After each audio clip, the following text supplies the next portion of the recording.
আজকে আমি বানাবো মিষ্টি দোকানের মতো প্রফেশনালভাবে সীতাভোগ, সহজ পদ্ধতি ও সঠিক পরিমাণ সহ। যারা সীতাভোগ বানানোর জন্য বারবার ভুল হয়ে যায়, অসুবিধা হয়, সীতাভোগ সেটা বানাতে পারে না, এই ভিডিওটা দেখলে তাদের আর কোনো কিছু অসুবিধা হবে না। ভিডিওটা শুরু করা যাক। আপনারা দেখছেন তাপস পন্থী রান্নাঘর, আমি মিষ্টির কারিগর তাপস মন্ত্রী। সীতাভোগ বানানোর জন্য প্রথম আমি গোবিন্দভোগের চালের গুঁড়ো নিয়েছি 500 গ্রাম, তার মধ্যে আমি ছানা অ্যাড করেছি 100 গ্রাম। তারপর আমি অল্প অল্প জল দিয়ে ভালো করে মেখে নিচ্ছি। আমি যেভাবে বানাচ্ছি আপনারা এইভাবে বানাবেন, তাহলে আপনাদের বানাতে কোনো কিছু অসুবিধা হবে না। এইভাবে ধীরে ধীরে জল দিয়ে এইভাবে একটা মিশ্রণটি মাখিয়ে ফেলতে হবে। এরকম আরও নিত্য নতুন রেসিপি দেখতে চাইলে চ্যানেলটিকে সাবস্ক্রাইব করে আপনারা পাশে থাকবেন। এইভাবে আমি ডোটা করে নিয়েছি।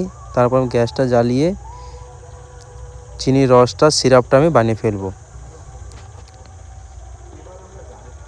এখানে আমি 2 কাপ চিনির মধ্যে 4 কাপ জল অ্যাড করেছি, দেখতে পাচ্ছ। আমি যেভাবে বানাচ্ছি আপনারা এইভাবে বানাবেন, তাহলে আপনাদের কোনো কিছু বানাতে অসুবিধা হবে না। এই রসটা এইভাবে ধীরে ধীরে ফুটে গেছে, তার মধ্যে আমি 2টো এলাচ ফাটিয়ে আমি রসের মধ্যে অ্যাড করে দেবো, এটা ফ্লেভারের জন্য। আর যদি এলাচ না থাকে তাহলে আপনারা তেজপাতা দিয়েও দিতে পারেন। রসটা ভালো করে এইভাবে নাড়িয়ে নিতে হবে, দেখতে পাচ্ছ। জলের পরিমাণটা আমি আরেকবার বলে দিচ্ছি। 2 কাপ চিনিতে 4 কাপ জল দিয়ে এইভাবে রসটা বানিয়ে ফেলতে হবে, রসের সিরাপটা। কিছু রসটা ফুটে গেছে, তারপর একটা কড়াইয়ের মধ্যে আমি তেল অ্যাড করেছি। তেল অ্যাড করার পর আপনাদের বাড়িতে যে গ্রেট করা যে থাকে, আদা রসুন গ্রেট করা যে ঝাড় থাকে, ওটা দিয়ে বানাতে পারেন। নাহলে আর একটা পদ্ধতি আপনাদেরকে লাস্টে শেয়ার করবো, যাদের বাড়িতে এটা না থাকলে আর একটা অন্য প্লাস সিস্টেম আমি দেখাবো, সেটাতেও আপনারা সীতাভোগ বানাতে পারেন। সীতাভোগগুলো এগুলো ভেজে, ঝুরি ভাজা যেমন বাড়িতে ভাজা হয় সেরকম ভেজে একটা রেখে তারপর রসের মধ্যে, এই গরম রসের মধ্যে আমি অ্যাড করে দিয়েছি। এটা একদম পুরোপুরি মিষ্টি দোকানের মতো হয়, পুরোপুরি পারফেক্ট। আমরা দোকানে এইভাবে বানানো হয়। দেখো এইভাবে ভালো করে আমি ঝাড়া দিয়ে গ্রেট করে নিচ্ছি। আপনারা এইভাবে বানিয়ে ফেলবেন, তাহলে কোনো কিছু অসুবিধা হবে না। আর একটা পদ্ধতি আপনাদেরকে লাস্টে দেখাবো।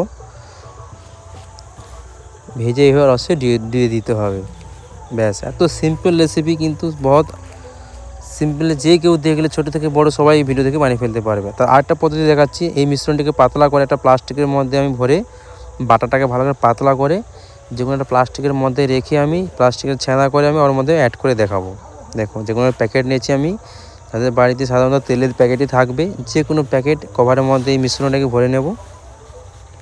ভরে নেওয়ার পর আমি এইভাবে তেলে ঝুরঝুরি করে ভেজে দেবো। এটা সেম হয়ে যাচ্ছে, আপনাদের যেটা সুবিধা সেভাবে বানাতে পারেন। প্রসেস কিন্তু একই। ভালো করে তেলে ভেজে, মিডিয়াম ভেজে, এই রসের মধ্যে ডুবিয়ে 5 মিনিট রেখে ছেঁকে দিতে হবে। সঙ্গে সঙ্গে সীতাভোগ কিন্তু রেডি হয়ে যাবে খাওয়ার জন্য। এটা বর্ধমানের স্পেশাল সীতাভোগ, এইভাবে তৈরি করা হয়। আর ভিডিওটা ভালো লাগলে যারা সীতাভোগ খেতে পছন্দ তাদেরকে অবশ্যই শেয়ার করবেন। আর কেমন হয়েছে আপনাদের মতামত জানাতে ভুলবেন না। দেখতে পাচ্ছ সীতাভোগ পুরো খাওয়ার জন্য রেডি হয়ে গেছে। তার মধ্যে আমি 2-3টে চেরি কেটে জাস্ট ডেকোরেশনের জন্য দিয়ে দিয়েছি।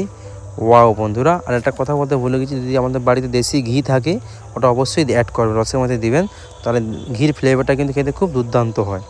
এতক্ষণ আমার ভিডিও দেখার জন্য আপনাদেরকে অসংখ্য ধন্যবাদ। আপনারা ভালো থাকুন, সুস্থ থাকুন। সীতাভোগ অবশ্যই বানাবেন টাইম পেলে। আর দেখা হচ্ছে আগামীকালে ভালো রেসিপি নিয়ে। আমরা ভালো থাকুন, সুস্থ থাকুন।